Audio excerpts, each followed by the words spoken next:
जम्मू के नगरोटा स्थित जगती टाउनशिप में कश्मीरी हिंदुओं और केंद्रीय समिति के बीच हुई बैठक में विस्थापन से जुड़े कई अहम मुद्दे उठाए गए।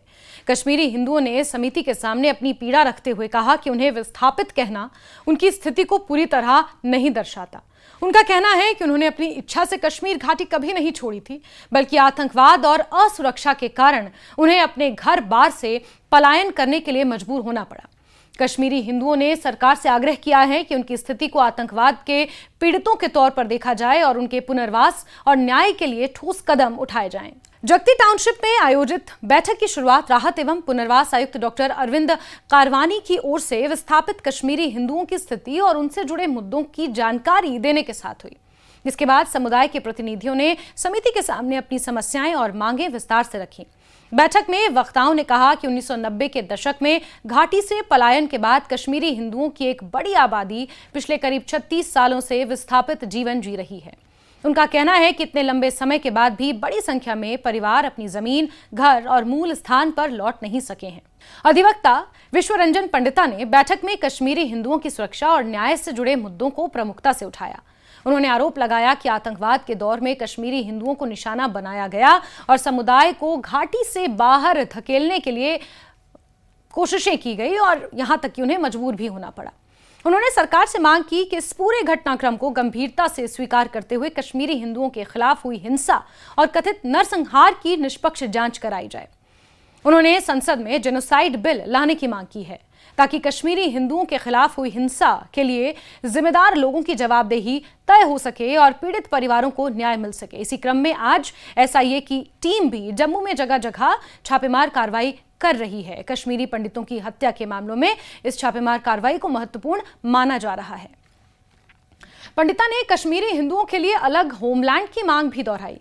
उनका कहना है कि समुदाय की सुरक्षित और सम्मानजनक वापसी के लिए घाटी में एक ऐसा क्षेत्र विकसित किया जाना चाहिए जहां कश्मीरी हिंदू सुरक्षा के साथ रह सकें और अपनी सामाजिक, सांस्कृतिक और धार्मिक पहचान को कायम रख सकें। उनके मुताबिक पिछले 3 दशकों से ज्यादा समय से विस्थापित जीवन जी रहे समुदाय के लिए केवल आर्थिक पैकेज पर्याप्त नहीं है। स्थायी समाधान के लिए सुरक्षित पुनर्वास और राजनीतिक अधिकारों पर भी विचार करना जरूरी है। बैठक में कश्मीरी हिंदुओं के राजनीतिक प्रतिनिधित्व का मुद्दा भी प्रमुखता से उठाया गया। समाज सेवी संजय धर ने समुदाय के लिए विधानसभा में राजनीतिक आरक्षण की मांग की। उन्होंने कहा कि सरकार की ओर से कश्मीरी हिंदुओं के लिए विधानसभा में 2 लोगों को मनोनीत किए जाने की घोषणा की गई थी, लेकिन समुदाय चाहता है कि उनका प्रतिनिधित्व चुनाव के जरिए हो। उनका कहना था कि कश्मीरी हिंदुओं के लिए कम से कम 3 विधानसभा सीटें निर्धारित की जानी चाहिए ताकि समुदाय अपने प्रतिनिधियों का चुनाव स्वयं कर सके और उनकी आवाज लोकतांत्रिक तरीके से विधानसभा तक पहुंचे। उनके मुताबिक राजनीतिक प्रतिनिधित्व मिलने से विस्थापन, पुनर्वास, संपत्ति और सुरक्षा जैसे मुद्दों को प्रभावी ढंग से उठाया जा सकेगा। बैठक में आर्थिक सहायता का मुद्दा भी सामने आया। प्यारेलाल पंडिता ने विस्थापित कश्मीरी हिंदुओं को मिलने वाली मासिक नगद राहत बढ़ाने की मांग की। उन्होंने कहा कि वर्तमान व्यवस्था के तहत पात्र परिवार के अधिकतम 4 सदस्यों को प्रति व्यक्ति प्रतिदिन 108 रुपए के हिसाब से राहत मिलती है, जो मौजूदा महंगाई और जीवन यापन की लागत को देखते हुए पर्याप्त नहीं है। उनका कहना था कि लंबे समय से विस्थापित परिवारों की आर्थिक स्थिति को देखते हुए सरकार को नकद राहत में पर्याप्त बढ़ोतरी करनी चाहिए ताकि परिवारों की बुनियादी जरूरतें पूरी हो सकें। कश्मीरी हिंदू युवाओं के रोजगार का मुद्दा भी बैठक में उठाया गया। एक साधु ने युवाओं के लिए 20,000 नौकरियों के विशेष पैकेज की मांग कर डाली। उन्होंने कहा कि रोजगार की कमी विस्थापित परिवारों के सामने बड़ी चुनौती है और युवाओं के लिए विशेष भर्ती अभियान चलाया जाना चाहिए। उन्होंने ये भी बताया कि 1990 से अब तक घाटी के विभिन्न विभागों से करीब 27,000 कश्मीरी हिंदू कर्मचारी सेवानिवृत्त हो चुके हैं।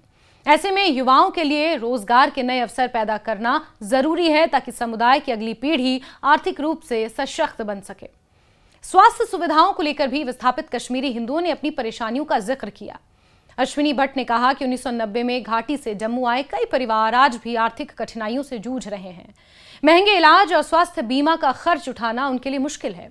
उन्होंने सरकार से मांग की कि विस्थापित कश्मीरी हिंदू परिवारों के लिए स्वास्थ्य बीमा की व्यवस्था की जाए और उनका खर्च सरकार वहन करे। उनके मुताबिक लंबे समय से विस्थापन झेल रहे परिवारों के लिए स्वास्थ्य सुरक्षा भी पुनर्वास नीति का अहम हिस्सा होनी चाहिए। बैठक में घाटी में कश्मीरी हिंदुओं की संपत्तियों को और जमीन पर कथित अतिक्रमण का मुद्दा भी उठाया गया।